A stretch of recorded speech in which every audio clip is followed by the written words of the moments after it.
Welcome everyone! In this video, I'll be answering some of the most common questions for new players in Smite. I am joined by one of my good friends, Stephen. He's brand new to Smite and he'll be asking all the questions. As he's brand new, he has put together a bunch of questions that he has asked me while he's been playing the game that I find will be useful to new players. If you're not a new player, this video is probably not for you, but you still may find it useful. If you do have any more questions and you are new to the game, please comment down below and I'll help you where I can. So, Stephen, what was your first question? So, I've played the game mode Conquest. My question is, what other types of game modes are there, George? So, I'll cover the first game mode, Conquest, which is the largest of the game modes and the most popular. It is the most competitive game mode and the game mode which takes the longest to complete. It's a 5v5 map, with every person having a different role.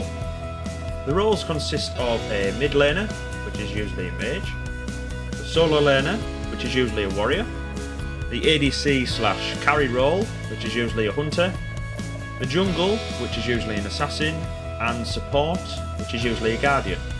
The Conquest map has two objectives: the Fire Giant, which gives the team a huge buff, and the Gold Fury, which gives the team gold and other smaller buffs depending on the type of Gold Fury. The goal is to destroy the enemy towers and defeat the Titan. The more towers and phoenixes you destroy, the lower health the Titan will have. This game mode requires a lot of teamwork to do, so make sure you work together. The next game mode is Arena, which is a 5v5 map that consists of one lane surrounded by jungle camps. It is a map that you just continuously fight on. No grinding for XP or gold, you are just trying to defeat other players.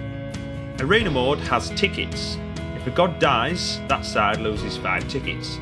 The goal is to reduce your enemy's tickets to 0, which starts at 500. You can also defeat the lane minions for 1 ticket each. Each time the team gets 10 kills, a friendly Minotaur will arrive and try to get through the enemy portal.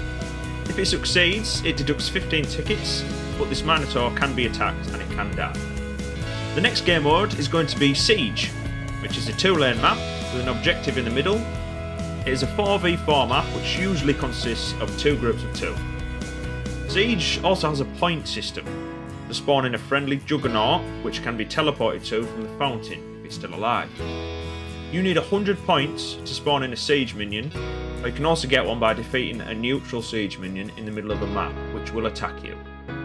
Clearing a jungle camp is for 9 points, an enemy god is worth 5 points and a minion is worth 1 point. The goal is to destroy the 4 towers and phoenixes and defeat the Titan. The next game mode is Clash, which is a 5v5 map with 2 lanes. It's meant to be a mix between the game mode Conquest and Arena. Each lane has a tower and a phoenix, and the goal is to defeat the enemy Titan to win. This map also has a special event called Apophis. When defeated, gives a strong buff to the team that defeats it. The next game mode is Joust. This is a fast-paced 3v3 with 1 lane and a jungle.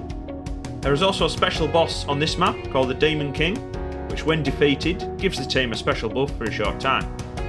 The 1 lane has a friendly tower and a friendly phoenix. The aim is to defeat the Titan to win. This game mode also has a duel variant, which is a 1v1 game mode which is classed as ranked.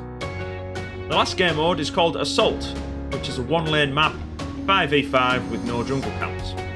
The objective is to push the lane minions and defeat the structures and Titan. This game mode has a twist.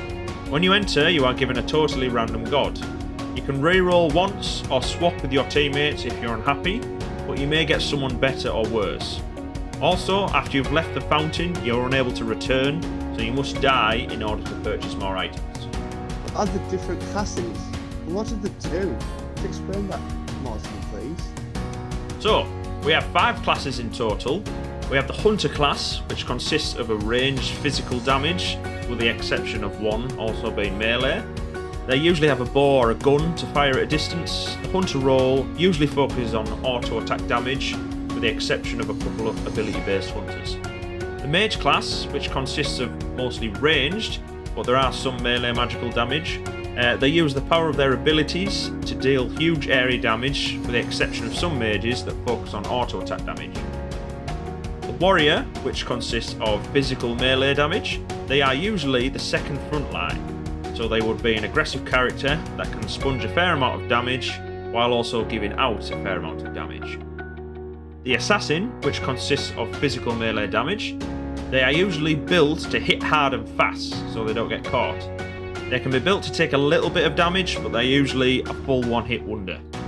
The Guardian, which usually consists of melee magical damage, with the exception of a couple ranged magical damage, these are usually built as the main front line, built to sponge lots of damage and set the team up for the high damaging characters with crowd control. They are usually the ones who buff the team. How do I get the other gods in the game?